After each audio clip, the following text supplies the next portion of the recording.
Movie की starting में एक स्पेसशिप आसमान से आकर सीधा टेरा के डॉक पर आ टपकती है। इसके बाद 60 साल बाद का सीन दिखाया जाता है, जहां इसके बाद हम विली और क्लेव को देखते हैं, जो कि एक फेमस कॉमिकॉन फेस्टिवल में घूमने आए थे, जहां अगले दिन उनका प्लान एरिया 51 की तरफ जाने का था, ताकि वो वहां भटकते एलियंस को देख सके। यहां आकर वो एक कैफे में चले जाते हैं, पर वहां कुछ लोगों से उनकी बहस हो जाती है, जिस वजह से उन्हें वहां से खिसकना पड़ता है। रात में जब वो दोनों रास्ते से जा रहे थे, तब उनके सामने ही एक कार का भयानक एक्सीडेंट हो जाता है। जब विली और क्लेव उस कार में मौजूद लोगों की हेल्प करने कार के पास जाते हैं, तब वो देखते हैं कि कार में कोई नहीं है।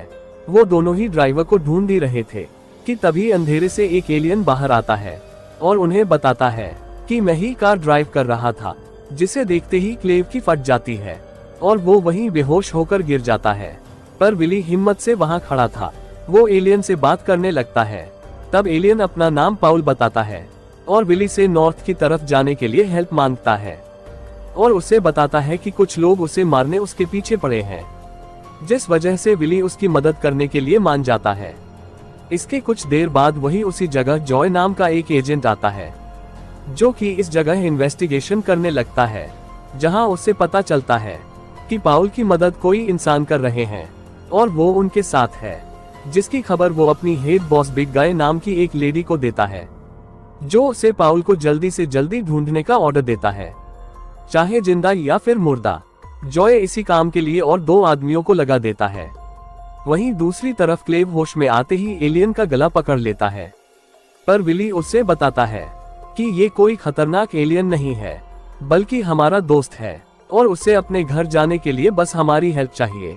तभी वो रोड की नाकाबंदी हुई देखते हैं और वही एजेंट के आदमी उनकी गाड़ी की चेकिंग करने लगते हैं, पर उन्हें वहां पाउल नहीं मिलता, क्योंकि वो अपनी पावर से इनविजिबल हो गया था। और वो उन दोनों को बताता है कि जब भी मैं अपनी सांस रोकता हूँ तो मैं इनविजिबल हो जाता हूँ।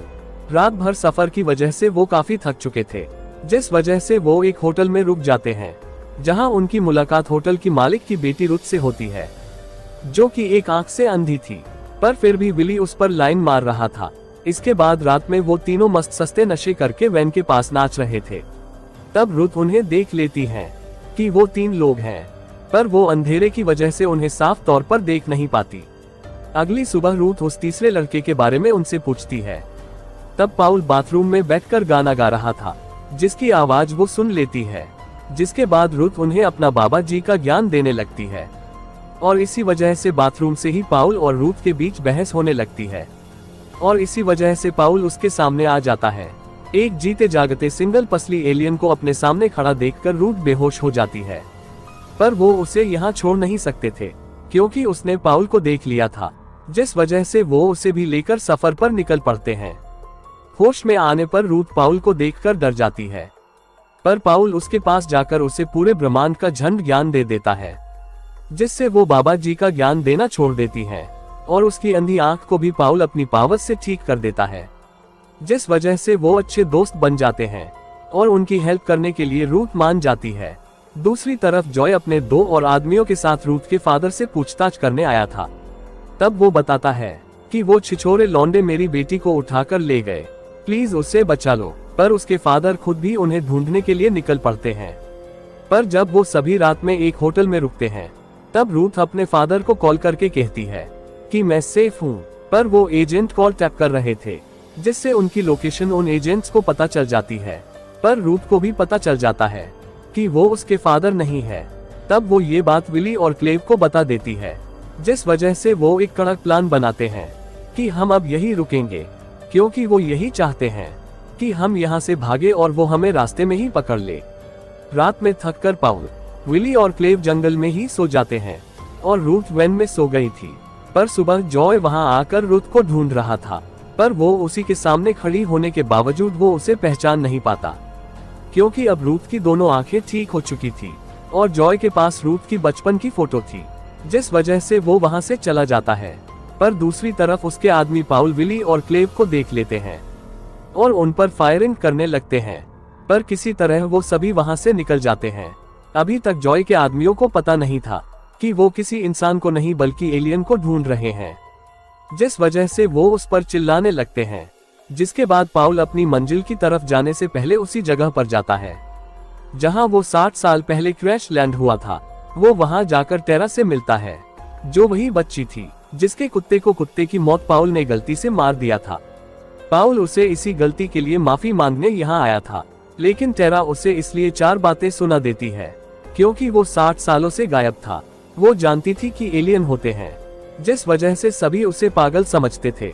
तब पाउल उसे बताता है कि उस रात मुझे गवर्नमेंट के लोग पकड़कर ले गए थे और उस दिन से मैं उनकी ही कैद में था और आज मैं आजाद हूँ।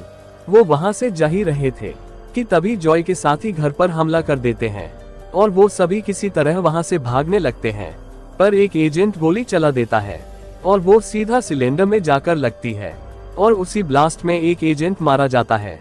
पर इस ब्लास्ट में जॉय जिंदा बच गया था। जॉय का दूसरा एजेंट उनका कार से पीछा करने लगता है, पर उसका भी एक्सीडेंट हो जाता है और वो भी मारा जाता है। काफी लंबे सफर के बाद आखिरकार वो नॉर्थ के जंगलों में पहुंच गए थे और वहां से फायर क्रैकर्स की मदद से वो सिग्नल देते हैं ताकि स्पेसशिप ये सिग्नल देखकर आ जाए। पर ये सिग्नल देख मूवी की विलन बिग गाय वहां आ टपकती है और सभी को गन पॉइंट पर ले लेती है। पर वहां जॉय आ चुका था, जो कि उसके आदमियों को मारने लगता है, जिससे हमें पता चलता है कि पाउल और जॉय असल में दोस्त है और वो पाउल को इसीलिए ढूंढ रहा था ताकि वो उसे बिग गाय से बचा सके। पर उसे बिग गाय गोली मार देती है, पर मौका देख टेरा उसे अपने 2.5 पाव के हाथ से बेहोश कर देती है। ये सब कम नहीं था कि वहां रूथ के फादर आकर पाउल को गोली मारने के चक्कर में विली को ही गोली मार देते हैं, जिससे वो मर जाता है। पर पाउल उसे अपनी पावर्स से फिर जिंदा कर देता है और उसकी जान बचा लेता है। पर बिग गाय पीछे से होश में आ चुकी थी, लेकिन वो कुछ भी कर पाती इससे पहले एलियन शिप उस पर लैंड हो जाती है और उसकी वही कब्र बन जाती है। इसके बाद जाते हुए पाउल टेरा को अपने साथ ले जाता है, क्योंकि उसी की वजह से टेरा की जिंदगी बर्बाद महाझंड हो गई थी। और यही इस मूवी का एंड होता है। Thanks for watching.